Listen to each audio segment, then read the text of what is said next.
یہ کہانی ایک ایسے خوشحال زندگی گزار رہے جوڑے کی ہے جو اپنے شاندار مستقبل اور خوشیوں بھری زندگی میں مگن تھے۔ ایک دن اپنی پرانی یادوں کو تازہ کرنے اور نئے تجربات کے لیے انہوں نے اننت پور کا سفر کیا، جہاں ان کا بچپن گزرا تھا۔ لیکن اننت پور میں آتے ہی یہ سب کچھ جلد ہی ایک دھماکہ خیز حقیقت کے پردے میں تبدیل ہو گیا۔ ان کی زندگی میں ایک غیر متوقع تبدیلی آئی۔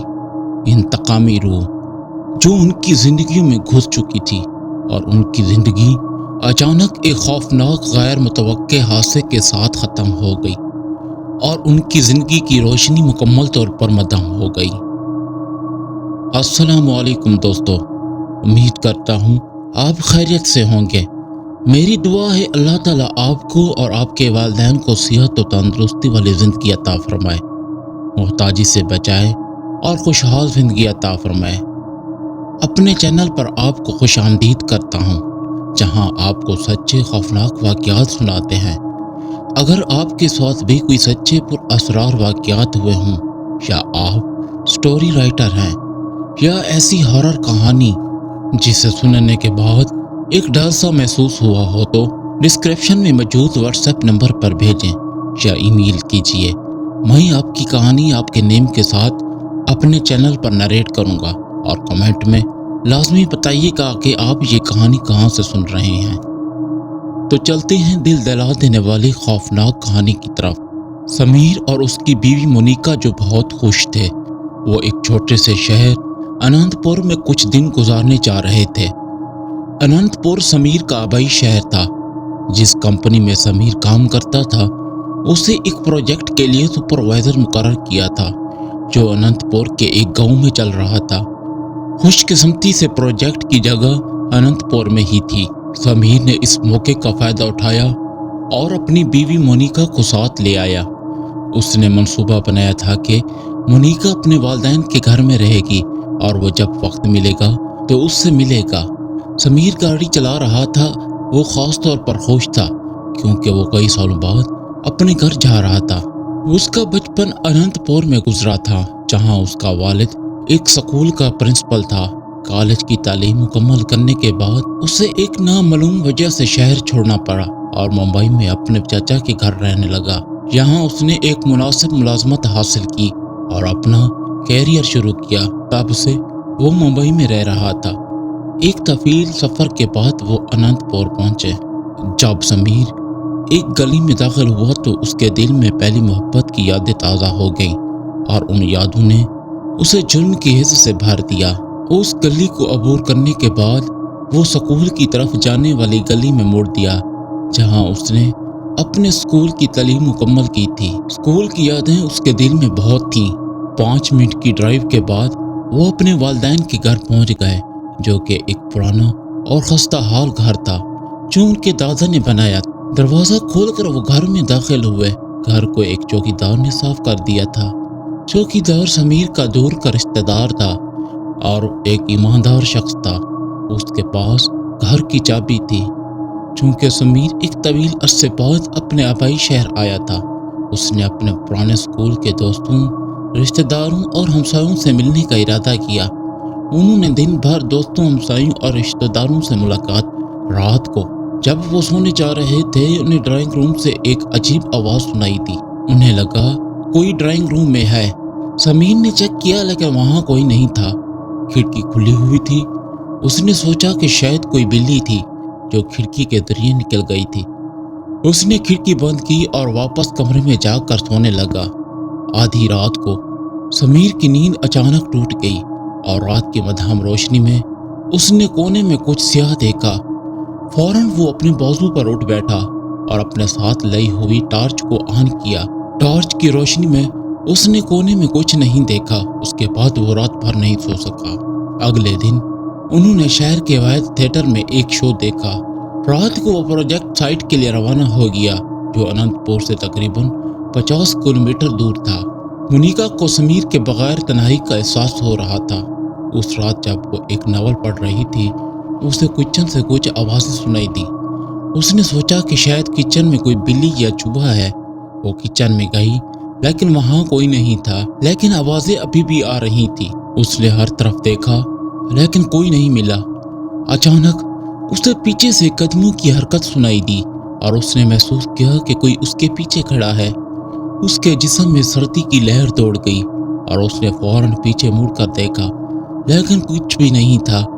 اس کے بعد وہ فوراً کچن سے باہر نکل گئی۔ اسے بے آرامی محسوس ہو رہی۔ اس نے کچھ وقت سوچا کہ یہ کیا ہو سکتا ہے، اور یہ کچھ نہیں بلکہ اس کا گمان تھا۔ اس نے خود سے کہا۔ اسے پیاس لگی اور اسے پانی لینے کے لیے کچن میں جانا پڑا۔ پھر وہ کمرے میں جا کر سو گئی۔ آدھی رات کے بعد اس کی نیند ایک برا خواب دیکھنے کی وجہ سے ٹوٹ گئی۔ اسے سردی اور بے آرامی محسوس ہوئی، اور جب اس نے آنکھیں کھولیں تو اسے رات کی مدھم روشنی میں ایک انسانی شکل کی سیاہ چیز نظر آئی۔ اس نے خوف سے چیخ مار دی۔ چند لمحوں بعد اس نے کسی طرح روشنی آن کی۔ حیرت کی بات یہ تھی کہ اس نے کمرے میں کوئی نہیں دیکھا۔ اس کی عادت تھی کہ وہ اپنے کمرے میں ایک موٹی لکڑی رکھتی تھی جو مشکل حالات میں استعمال ہوتی تھی۔ اس نے لکڑی پکڑی اور گھر کے تمام حصے کی تلاشی لی۔ اسے کچھ نظر نہیں آیا۔ وہ باقی رات سو نہ سکی۔ اگلا دن اتوار تھا اور وہ گھر میں تھی جب علاقے کا چوکیدار اس سے ملنے آیا۔ اس نے کہا میڈم، میں سمیر کا دور کا رشتہ دار ہوں۔ اس نے مجھے گھر کی چابیاں دی ہیں تاکہ میں گھر کی دیکھ بھال کر سکوں۔ اگر آپ کو مشکل ہو یا کچھ چاہیے ہو تو براہ کرم مجھے میرے فون نمبر پر کال کریں۔ اس نے اپنا فون نمبر اسے دیا، لیکن مونیکا نے اس کی باتوں پر توجہ نہیں دی۔ وہ ایک جوان اور پراعتماد عورت تھی۔ وہ اپنے آپ کا خیال رکھ سکتی تھی۔ شام کو جب وہ گھر کے ارد گرد سیر کر رہی تھی، ایک ہمسایہ عورت اس کے پاس آئی۔ وہ ایک بوڑھی عورت تھی۔ اس نے مونیکا سے کہا، کیا آپ گھر میں آرام دہ اور خوشحال محسوس کر رہی ہیں؟ مونیکا نے جواب دیا، جی ہاں، مجھے گھر اچھا لگا ہے۔ بوڑھی عورت نے اسے دیکھا اور کہا، کیا آپ نے گھر میں کچھ غیر معمولی محسوس کیا ہے؟ مونیکا نے حیرت سے دیکھا۔ بوڑھی عورت نے ایک لمحے کی ہچکچاہٹ کے بعد کہا، میں آپ کو ڈرا نہیں رہی، بلکہ مجھے لگتا ہے کہ گھر میں کچھ بھوتیا ہے۔ میں اور کچھ دیگر لوگوں نے کئی بار محسوس کیا کہ گھر میں کوئی ہے، لیکن جب چیک کیا تو کوئی نہیں ملا۔ ایک یا دو بار میں نے ڈرائنگ روم میں رونے کی آواز سنی۔ جب میں نے کھڑکی سے جھانکا تو وہاں کوئی نہیں تھا۔ یہ سن کر مونیکا کو رات پیش آنے والی باتیں یاد آ گئیں اور وہ پریشان ہو گئی، لیکن اس نے یقین کیا کہ دنیا میں بھوت یا جن نہیں ہوتے۔ جو کچھ رات کو ہوا وہ محض اس کے اکیلا ہونے اور نئی جگہ پر ہونے کی وجہ سے پیدا ہونے والی ایک الجھن تھی۔ اس نے کہا، میں بھوتوں پر یقین نہیں رکھتی۔ اس رات اس کی میٹھی نیند کچن میں برتنوں کے گرنے کی آواز سے ٹوٹ گئی اور وہ فوراً کچن میں گئی۔ کچن کا منظر خوفناک تھا۔ برتن کسی غیر مرئی چیز کے ذریعے پھینکے جا رہے تھے۔ پانی کے نل کھلے ہوئے تھے اور پانی سینک سے باہر بہہ رہا تھا۔ یہ منظر دیکھ کر اس نے خوف کے مارے چیخ مار دی اور گھر سے باہر بھاگ گئی۔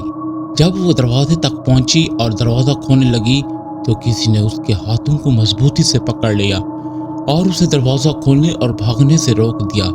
اس کے ہاتھوں میں شدید سردی کا احساس ہوا۔ اسے پیچھے کھینچ کر بیڈ پر پھینک دیا گیا۔ اس نے مڑ کر دیکھا کہ اسے پھینکنے والی چیز کوئی نہیں تھی۔ وہ خوف اور سردی سے کانپ رہی تھی۔ کمرے کی حرارت تیزی سے کم ہو گئی۔ وہ خوف اور سردی سے لرزتی رہی اور چند لمحوں کے اندر اس نے ایک نامعلوم طاقت سے محصور ہونا شروع کر دیا۔ اچانک ایک انسانی شکل کا سایہ اس کے سامنے نمودار ہوا۔ مونیکا ساکت ہو گئی۔ یہ شکل اس کی طرف بڑھنے لگی اور اپنے اعضاء پھیلانے لگی۔ اسے دیکھ کر مونیکا نے فوراً اٹھ کر بھاگنے کی کوشش کی، لیکن اسے درمیان پہ پکڑ لیا گیا اور اس سائے نے اسے پیچھے پھینک دیا۔ اب سایہ مونیکا کی طرف بڑھنے لگا۔ مونیکا خود کو بچانے کی کوشش کرنا چاہتی تھی۔ اس نے مدد کے لیے چیخنے کی کوشش کی، لیکن وہ خود کو بے بس محسوس کر رہی تھی۔ اچانک کمرہ روشن سفید روشنی سے بھر گیا اور سایہ ایک جوان عورت میں تبدیل ہو گیا جو مونیکا کو غصے سے دیکھ رہی تھی۔ مونیکا نے تمام حوصلہ جمع کیا اور ڈرتے ہوئے پوچھا، تم کون ہو اور مجھے پریشان کیوں کر رہی ہو؟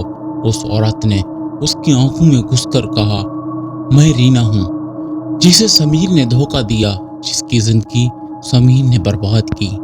اپنے شوہر کا نام